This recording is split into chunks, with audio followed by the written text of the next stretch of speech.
write because we do not live solitary lives. Like Shakespeare's actors, we live on a stage. Sooner or later, we are all called upon to deliver our lines, either alone in soliloquies before our private audience or in public speeches. Whether we deliver our speeches as mature actors or as novices depends on how well we have prepared them. Writing our thoughts in private letters or journals, or composing reports in the world of business, we put our words upon the stage of life. In this course, I would like you to think about writing in terms of Jaques' famous speech from Shakespeare's As You Like It. Jaques' speech reminds us that all the world's a stage, and our lives pass before us like the several acts of a play.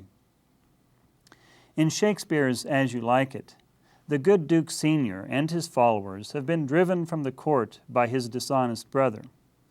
They take up a simple, rustic life in the forest of Arden. One of Duke Senior's loyal followers is the melancholy Jaques, who constantly reflects on life and its meaning. He is rather an over-serious character. All the play is a comedy with the necessary happy ending. The young fall in love and get married. Old Duke Senior is restored to power, and the evil brother actually repents his wrongdoings. But As You Like It is more than just entertainment, as they say. It is about life, a life in which things work out for the best, though in rather unusual ways. In the play, Jaques delivers his most famous speech while thinking about the oftentimes woeful conditions of life. All the world's a stage, and all the men and women merely players. They have their exits and their entrances, and one man in his time plays many parts, his acts being 7 ages. At first the infant, mewling and puking in the nurse's arms. Then the whining schoolboy, with his satchel and shining morning face, creeping like snail unwillingly to school. And then the lover, sighing like furnace with a woeful ballad made to his mistress's eyebrow. Then a soldier, full of strange oaths and bearded like the pard, jealous in honor, sudden and quick in quarrel, seeking the bubble reputation even in the cannon's mouth. And then the justice, in fair round belly with good capon lined, with eyes severe and beard of formal cut. The humor of the speech exists in the context of the play. But as we listen to the speech standing alone, the words are magical, capturing the movement of life. Jaques describes the 7 acts, or 7 ages, which define a full life. In some aspects, of course, every person's life is unique. Individuals live out the 7 ages in different ways. Indeed, some people seem to live them out of sequence. I have seen some live out the lover's adolescence after they should have reached the judge's mature adulthood. And any number of people seem to revert to infant tantrums whenever life displeases them. But on the whole, people live out the 7 ages in order, sharing the common mystery of life. I suppose our common experiences make sharing possible, while those which are unique make sharing necessary and worthwhile. In any case, there are certain experiences that contribute to a full life, and those are the common experiences which will shape the lessons of this course.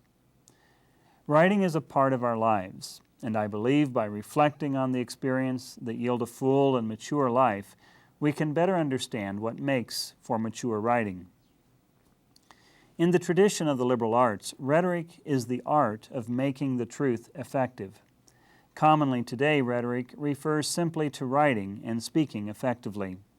In either case, the study of rhetoric should not be separated from life and its lessons. Since this is specifically a course on composition, I will attempt to make connections between our lives and our writing. Historically, 2 very human issues have been included in the study of rhetoric that are often given little attention in today's study. First, there is a concern with the moral character of the writer.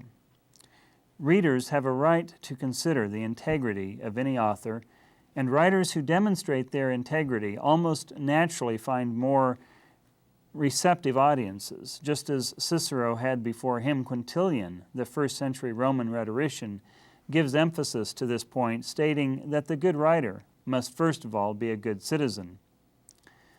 The second issue teachers of rhetoric have focused on has to do with the writer understanding the character of other people. Turning as far back as 300 years BC, you find Aristotle's famous text on rhetoric describing the typical characteristics of different sorts of people.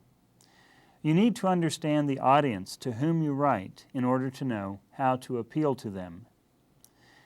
Actually, the importance of the writer's character and the need to understand one's audience can be traced even in Homer. Though not writing textbooks as such, reading Homer's epic poems, the Odyssey and the Iliad, written some 800 years BC, you encounter the men and women in the poems constantly evaluating the character of speakers and considering their audience before they speak. In today's world, I'm sure everyone remembers the first job interview and the fear or uncertainty about what to say and how to say it. From the ancient world of the Greeks to modern times, the relationship of the writer to the audience has been recognized. Rhetoric has always given attention to the character of the writer and the qualities of the audience, and I will examine both of these traditional ideas in this course. But finally, the main reason I have quoted Jaques' speech from Shakespeare's comedy As You Like It and directed your attention to the human issues involved in the art of writing is to suggest what I would call a poetic relationship between growing up and composition. In this course, I will compare learning to write in a mature fashion to becoming a mature person. There are lessons learned during each stage of our growing up that apply as much to writing a good essay as to living a good life. I'm not writing a psychology text, nor am I attempting a scientific study of rhetoric. I really am only having fun comparing writing to life. If you think my description of life is not completely accurate or that a particular idea is learned at a different stage of the 7 ages, I will not quarrel with you. I have only tried to describe life in a general and poetic way, holding as it were an old mirror up to nature, the mirror of Jaques' famous speech. Some may not have experienced life quite as Jaques describes it, but traditionally the poets have viewed our lives pretty much as Jaques offers it. The infant marks the age of small children crying to their parents and yet able to name, and not yet able, I should say, to name their world. The schoolboy represents the age of childhood, from around 6 to about 13 or 14 years of age, when school children so often complain about homework and the waste of sunny days spent inside studying. The lover is the age of adolescence, the years from maybe 14 to 21. It is the age of high school passions and the search for something or someone to love. The soldier marks the age when young adults begin working to improve the world or just to support themselves. The traditional years stretch from maybe 21 to around 50. The judge represents the age of mature adulthood, when the time when we come to judge or evaluate what the world has come to, what our lives have come to. The judge hopes some of the battles fought during the age of the soldier were worthwhile. The figure of Pantaloon, of old age, is reached around the age when people become grandparents and they begin recalling the past to teach the young. And the final age is the age of the very old, reflecting perhaps in mysterious silence on the meaning of a lifetime and its redemption. Jaques' speech reminds us of the elemental rhythm of life, the rhythm of the 7 ages, from infancy to our final days. I believe each of the 7 ages provides poetic lessons which can help you write more effectively, especially if the poetic lessons are submitted to a more disciplined practice of the art of rhetoric. The infant comes before the habit of speech. In fact, the word infant is derived from a Latin word meaning unable to talk. In a sense, one leaves the age of infancy when one learns how to speak. Our ability to learn, to pursue our desires, to participate in the world's work, I believe everything which is a part of growing up requires the ability to use language. The infant reminds us what we would be like without language, dependent on others to interpret our whines and whimpers.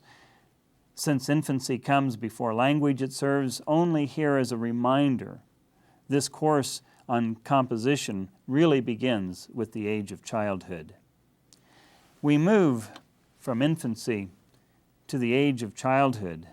The act of writing itself offers us the first lesson of childhood, composing ideas to share with the world, of expressing only the secret interiors or intentions of the heart. The chance to put a mark on something seems wholly good and desirable. For children, writing seems wonderful, like miracles. Only for adults is writing mundane, like scrubbing crayon off walls. All my children have one day found a pen and eagerly to write gone off in private. I found their missives, their letters or messages of affection scribbled on the closet walls or stair walls, on bedroom walls. I always wondered why the discovery of the pen seemed to precede the discovery of paper. In any case, my children have had the desire to write just as I did, and they each went off to write alone. Perhaps they were afraid of what I might say. Perhaps they simply wanted to see what would happen, to see how this writing thing worked. Or it may be that writing simply begins in the memory and imagination, and some experimentation is needed before going public. Certainly my response to their found writing introduced the realization that public writing also involves the risk of criticism and censorship. However, the practical lesson about composition best offered by the schoolboy, by childhood, is that of description. I am always amazed at what children notice, whether chasing after lightning bugs or literally reaching for stars. Children are fascinated by the sheer numbers of things. One day driving down a street, I remember hearing my son counting. The next day, driving down the same street, I heard him counting the number of the previous day, 39. I asked him what he was talking about. 39 what? He looked at me matter-of-factly, 39 street signs. I thought, but of course, I don't know why children count things except for the obvious fact they just want to know. Writing begins with that, with the childhood fascination for things, the number of things, the color of things, the joy of things. The world is full of very many things, good and bad. Writers must begin by really observing the world. Whether you do research in the library or merely walk down the street counting signs, you can't write until you really know something about the subject of the essay. As a teacher of composition, I often wish I could recreate for students the same excitement to know and to write that children seem almost naturally to possess. But it seems that what children learn when they begin writing is that getting their pens to make the right marks is harder than anticipated. For many, writing eventually becomes merely one more required subject for study at school, a needed skill, but not necessarily the most exciting one to learn. In the speech, we see the schoolboy creeping like snail to school. His lessons have already become drudgery, and yet his shining morning face reminds us of the excitement that is in his heart. Your writing must recognize the discipline of school without losing childhood's excitement for details. The simple experience of knowledge. While studying the unit on childhood, you will be assigned an essay comparing and contrasting your childhood with that of today's children. Fortunately, though, composition tends to be considered a required course to get out of the way. And though much of the childhood excitement of writing seems to be lost by the time students get to college, I still detect in nearly every student a surprisingly keen interest in writing. Writing is too human a thing to simply put aside. Moving to the age of adolescence, the age of the lover in Shakespeare's speech, we are reminded of the role of the passions in our writing. Good writing is always more than just so much information noted down. Our writing reveals our attitudes about a subject and what we hope our readers will feel about the same subject.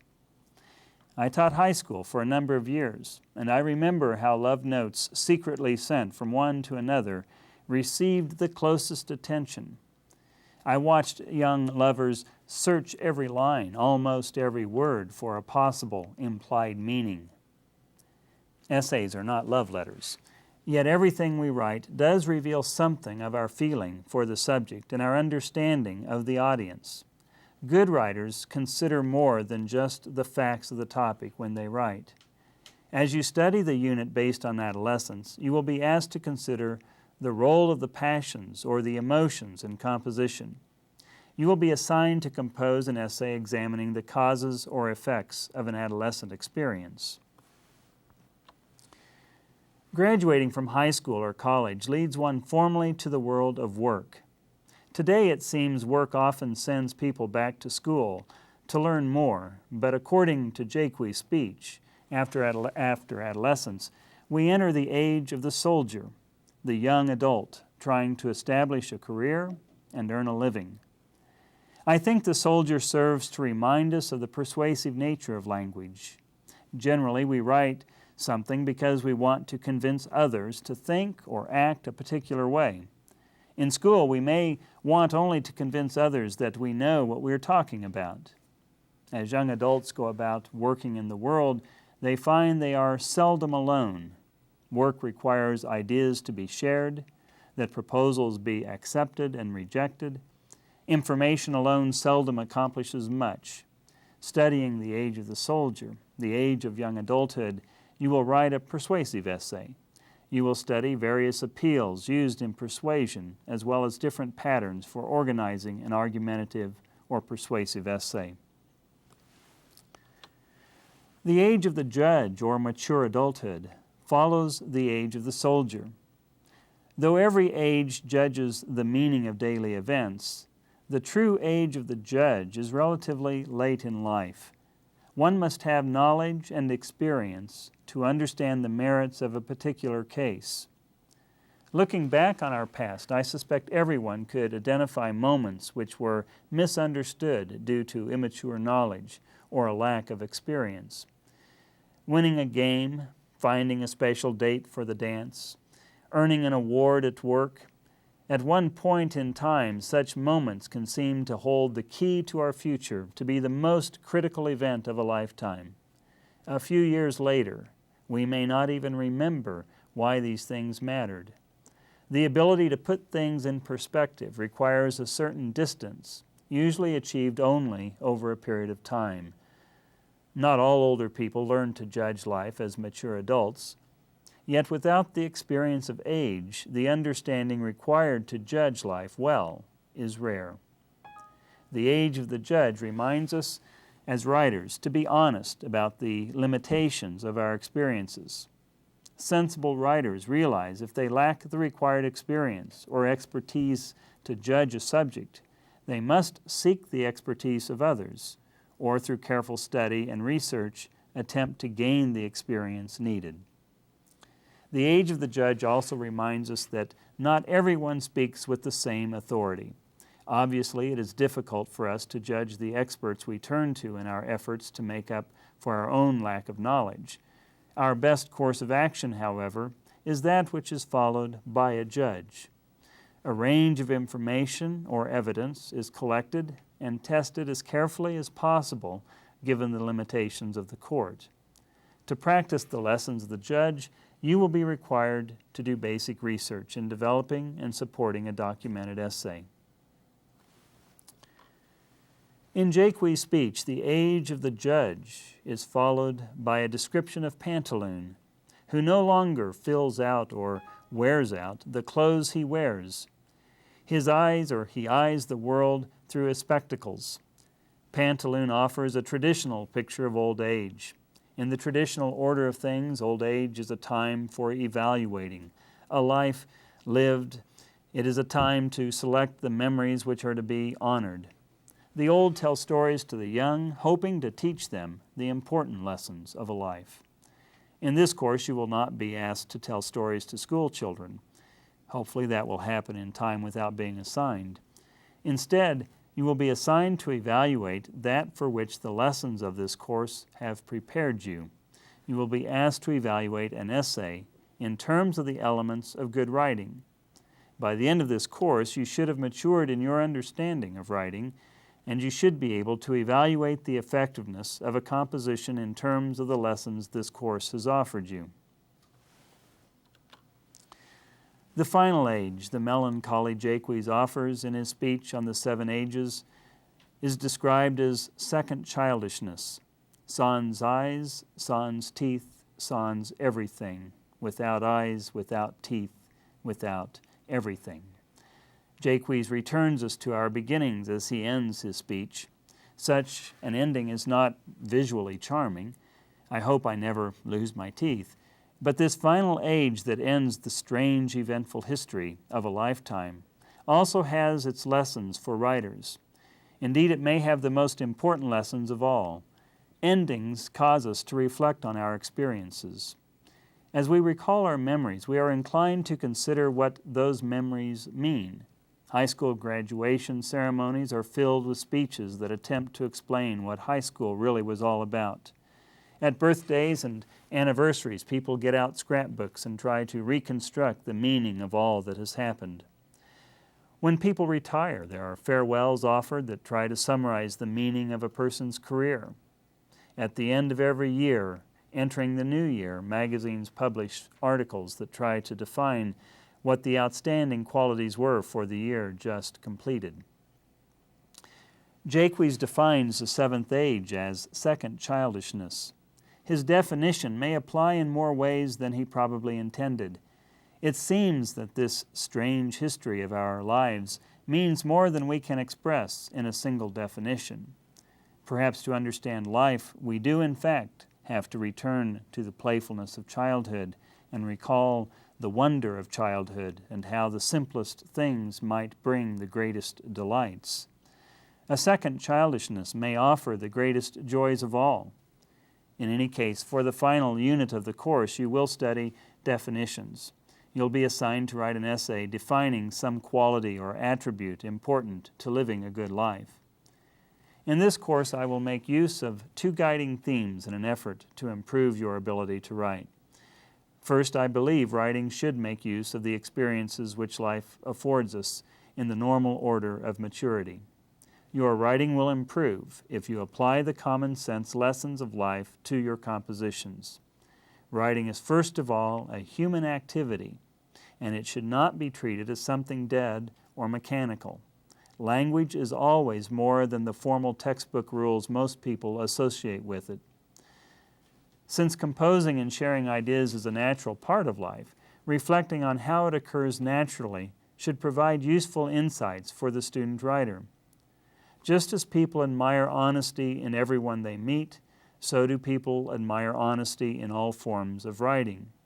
Qualities such as laziness, insincerity, carelessness, and rudeness are resented in daily life.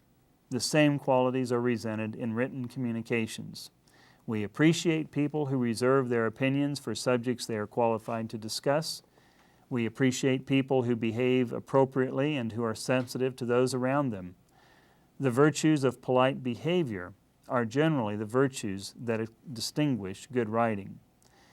I selected the 7 ages as the unifying idea for the course on composition to emphasize this point. A mature writer is first of all a mature person.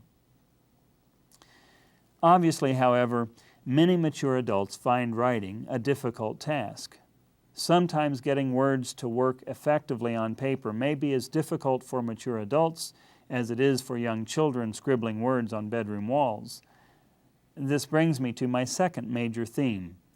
Composition is also an art, and like any art, from woodworking to painting, composition is governed by certain rules appropriate to its goals. In the second lesson of the introduction to this course, I will discuss some of the rules that should help you clarify and put into practice what life will naturally teach you about composition.